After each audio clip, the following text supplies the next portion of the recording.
जल्दी से जाइए, नहीं तो इस संसार का विनाश हो जाएगा। ब्रह्मा जी आए, अपने कमंडल में से अंजलि में जल लिया, जल का प्रोक्षण किया। हिरण्यकश्यप का शरीर पूरा पुष्ट हो गया। जैसे ही नेत्र खोल के सामने ब्रह्मा जी को देखा, जोर जोर से हंसने लगा। अच्छा तो तुम आ गए, मुझे पता था तुम सब देवता मंत्रों के अधीन हो, और जब कोई मंत्र बोलता है तो तुम्हें आना ही पड़ता है। ब्रह्मा जी ने कहा, महाराज मांगो, क्या मांगना चाहते हो? कहने लगे, महाराज ये तो सिर्फ एक ही वरदान चाहिए, मैं अमर होना चाहता हूं। ब्रह्मा जी ने कहा, भैया मैं अमर होने का वरदान तुम्हें नहीं दे सकता, क्योंकि ये मृत्यु लोक है। जो इस संसार में जो आया है उसे मरना अवश्य है। और तुम्हें कुछ मांगना है तो और मांग लो। हिरण्यकश्यप कहने लगा, महाराज अगर तुम देना चाहते हो तो मैं जो वरदान मांग रहा हूं वो मुझे दीजिए। हिरण्यकश्यप कहने लगा, महाराज ना मैं दिन में मरूं, ना मैं रात में मरूं, ना मैं ऊपर मरूं, ना मैं नीचे मरूं, ना मैं अस्त्र से मरूं, ना मैं शस्त्र से मरूं, ना मैं नर में मरूं, ना पशु से मरूं। और महाराज आपके द्वारा जो बनाए हुए 12 महीने हैं उसमें से मैं किसी में नहीं मरूं। न घर के बाहर मरूं, न घर के भीतर मरूं।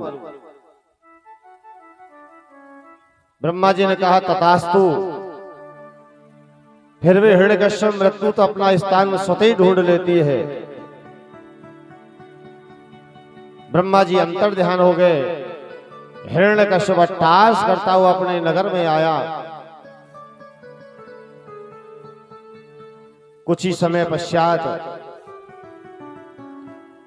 कयादु के यहां पर एक पुत्र का जन्म हुआ, जिसका नाम प्रहलाद रखा गया। प्रहलाद छोटा बालक है, पिता का बड़ा स्नेह है, पर प्रहलाद जी को इस संसार की कोई भी मोह माया छू नहीं पाती है, क्योंकि जो परमात्मा का जो परम भक्त होता है उसे संसार की मायाएं मोहित नहीं कर सकती।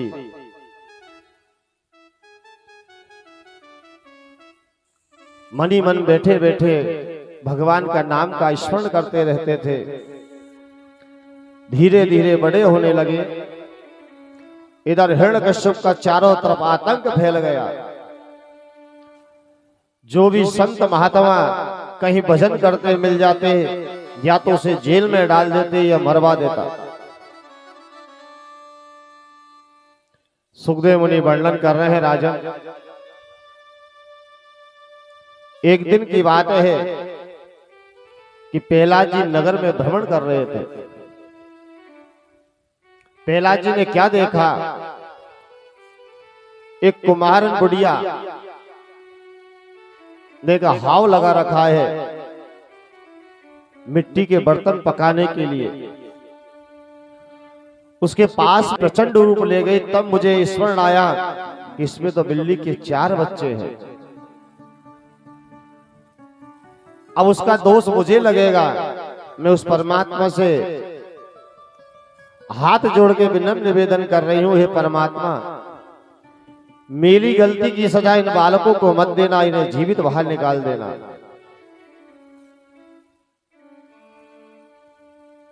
प्रहलाद जी ने कहा, मैया तुम्हें अपने भगवान पर इतना भरोसा है? बुढ़िया कहने लगी, बेटा इतना भरोसा है जभी तो मैंने अपने परिवार को दांव पे लगा रखा है। अब तो प्रहलाद जी उस बुढ़िया के पास बैठ गए, भगवान नाम का स्मरण करने लगे और मनी मन प्रार्थना कर रहे, रे प्रभु इस मैया ने अपने परिवार के जीवन को दांव पे लगा दिया है। इसकी आस्था को मत खोने देना, नहीं तो तुम पे से सबका विश्वास उठ जाएगा। भजन करते करते एकदम से क्या देखा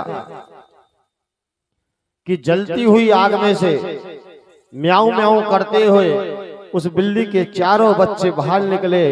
देखते ही सभी आनंदित हो गए हैं, भगवान के जोड़ जोड़ नाम से स्मरण करने लगे। बोलो वृंदावन बिहारी लाल की जय हो। आज भी ऐसा कहते हैं कि जब कुम्हार हाव लगाता है तो हाव के अंदर बीच में जो चार बर्तन रहते हैं वो आज भी कच्चे निकलते हैं। ये सब देख के प्रहलाद जी का और विश्वास जागृत हो गया कि जिस परमात्मा का मैं यजन कर रहा हूं, भजन कर रहा हूं, वो साक्षात अपने भक्तों की रक्षा करता है। सुखदेव मुनि वर्णन कर रहे हैं राजा। प्रहलाद जी कुछ बड़े हुए। हिरण्यकश्यप ने कहा, प्रहलाद अब तुम्हारा समय हो गया है, अब तुम्हें गुरुकुल जाना चाहिए, तुम आसुरी विद्या का अध्ययन करना। मनी मन सोचने लगा, पिताजी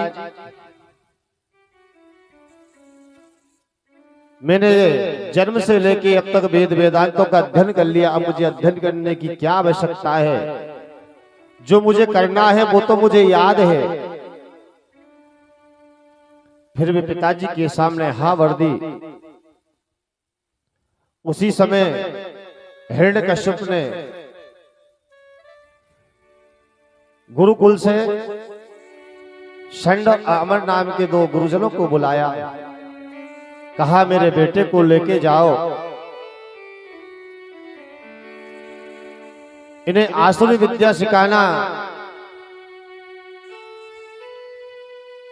गुरुजन बालक को गुरुकुल में ले गए, अध्ययन कराने लगे। एक दिन हिरण्यकश्यप को प्रहलाद जी की बहुत याद आने लगी। प्रहलाद को बुलाया, अपनी गोद में बैठाया और पूछने लगे, बेटा ये बता तूने गुरुकुल में क्या पढ़ा? प्रहलाद जी कहने लगे, पिताजी इस जन्म में गुरुकुल में जो पढ़ा है वो सिखाना है। बताऊं, ये जो जन्म जन्मांतर से जो पढ़ता हुआ रहा हूं वो सिखाओ। प्रहलाद जी कहने लगे, पिताजी मैंने तो संसार में एक ही चीज सीखी है कि श्रवणं कीर्तना विष्णु स्मरणं पाद सेवनम् अर्चनं वंदनं दास्यं साख्यम आत्मा निवेदनम्। भगवान की ज्यादा से ज्यादा कथा सुनो, भगवान का जितना हो सकता है कीर्तन करो, भगवान की जितनी हो सकती है पूजा करो। जैसे ही नवदा भक्ति का बखान किया, हिरण्यकश्यप ने उठा के नीचे जमीन पर पटक दिया, रे दुष्ट ये तुझे किसने सिखाया? मैंने तो तुझे आसुरी शक्ति सीखने के लिए भेजा था। गुरुजनों को बुलाया, कहा महाराज मैंने तुमसे कहा था कि मेरे बेटे को आसुरी विद्या में परिपक्व कर देना, पर तुमने तो कने क्या सिखा दिया? ये तो कह रहा है कि उस नारायण की कथा सुनना चाहिए, कीर्तन करना चाहिए, पूजन करना चाहिए।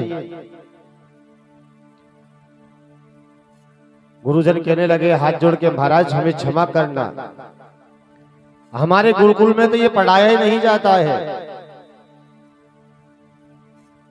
और हमने आज तक इसको जो भी पढ़ाया है हम इसे सुबह पढ़ाते थे, शाम को याद करके बता देता था। अब ये पता नहीं ये कहां सीख के आया है। वापस से गुरुकुल में भेजा, विशेष आदेश दिया इसको अब आसुरी ने कोई आसुरी शक्ति नहीं सिखाई तो इसके साथ साथ तुम्हारा भी वध कर दूंगा। गुरुजन लेके गए, हाथ जोड़ के कहने लगे प्रहलाद, भैया तू तो जो मरेगा, पर साथ में हमें क्यों मरवा रहा है। जैसे ही प्रहलाद जी ने आश्रम में प्रवेश किया, सभी बालकों ने चारों तरफ से घेर लिया। कहने लगे प्रहलाद, अरे एक बात तो बता, हमने सुना है कि तेरे पिताजी तुझे पहाड़ों से फेंक दिया, हाथों को चलवाया, अग्नि में जलाने की कोशिश की, तुझे कमरे में बंद कर दिया, फिर भी तेरा कुछ नहीं हुआ। ऐसी कौन सी शक्ति है तेरे पास में, और ये ऐसी शक्ति, ऐसा ज्ञान तुझे कहां से मिला। प्रहलाद जी कहने लगे, सुनो, जब मेरे पिताजी तप करने के लिए जब जंगल में गए, पीछे से इंद्र आया और मेरी मां को भगा के लेके जाने लगा। रास्ते में नारद जी मिले और नारद जी ने मेरी मां को छुड़ा लिया और एक आश्रम पे मेरी मां को रखा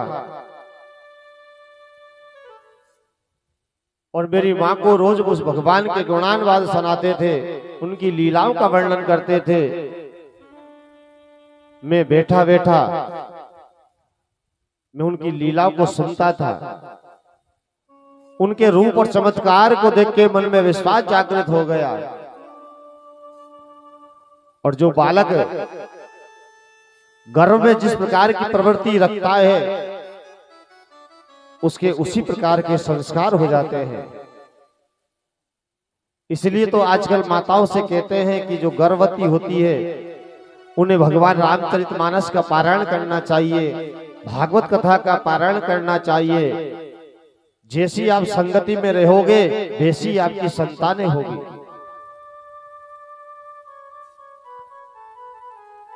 इस कारण से मुझे उस नारायण के ऊपर विश्वास हो गया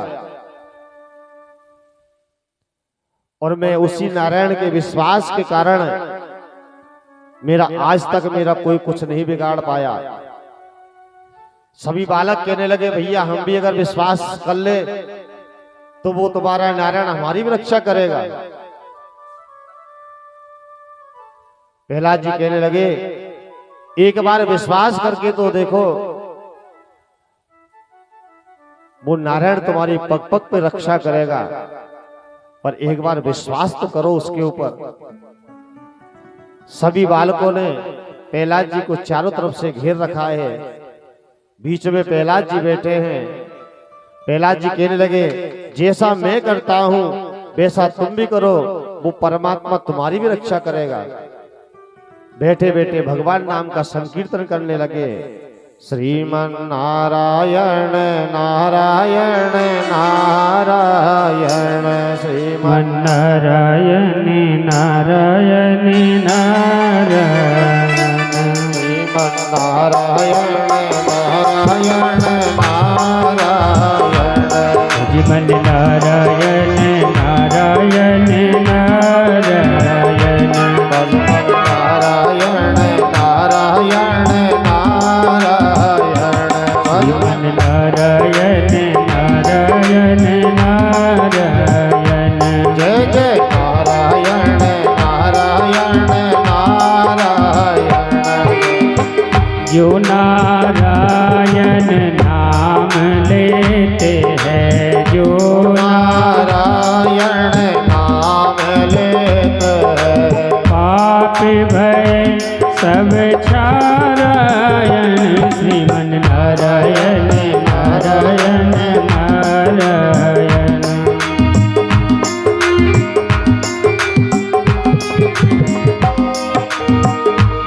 नारायण दीन दयाल जय जगदीश हरे, नारायण दीन दयाल जय जगदीश हरे,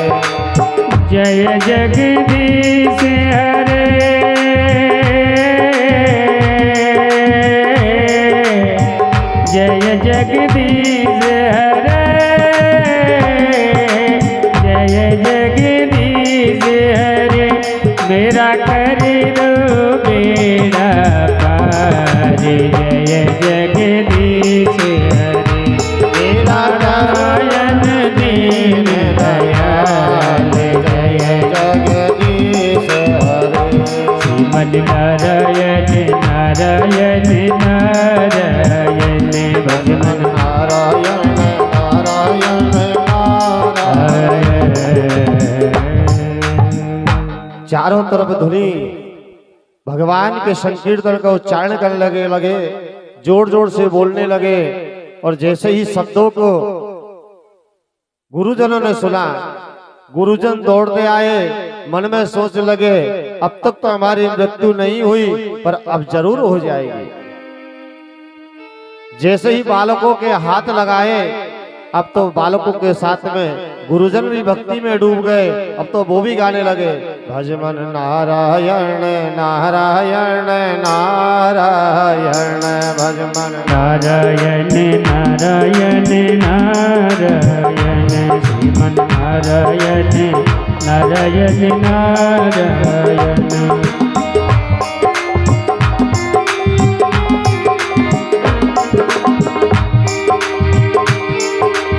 मथुरा जमुना के तीरे मथुरा नगरी, जमुना के तीरे मथुरा नगरी। वैष्णव भय अवतारायण श्रीमन नारायण नारायण नारायण। नारायण नारायण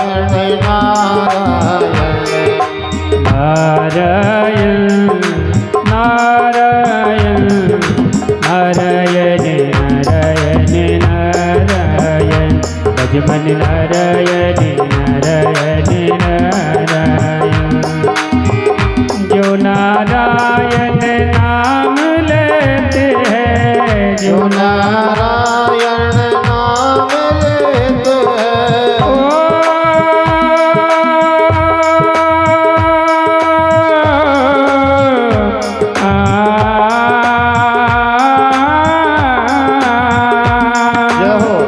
जो नारायण नाम लेते हैं, जो नारायण नाम लेते हैं, पाप भय सब छारायण नारायण नारायण नारायण भज मन नारायण नारायण नारायण। नारायण दीन दयाल जय जगदीश हरे। नारायण दीन दयाल जय जगदीश हरे। जय जगदीश हरे, जय जगदीश हरे, जय जगदीश हरे। मेरा कर दो बेड़ा पार जय जगदीश हरे, मेरा कर दो बेड़ा पार जय जगदीश हरे। भगवान के भजन की जोर जोर से ध्वनि चारों तरफ गूंजने लगी। जैसे ही हिरण्यकश्यप के महल में आवाज आई, सैनिकों को भगाया, सैनिक भी दौड़े, सैनिक भी भगवान का भजन करने लगे। अब तो जोर जोर से आवाज आने लगी। उसी समय हिरण्यकश्यप ने गदा उठाई, दौड़ता हुआ गया और जैसे ही उन बालकों के हाथ लगाया, सब एकदम से चुप हो गए। राजा परीक्षित ने पूछा, महाराज प्रहलाद भजन कर रहे हैं, जितने भी बालक थे सब भजन करने लगे, जो भी स्पर्श करने लगा सब भजन करने लगे, पर हिरण्यकश्यप के आते ही एकदम से भजन बंद हो गया। क्या कारण था?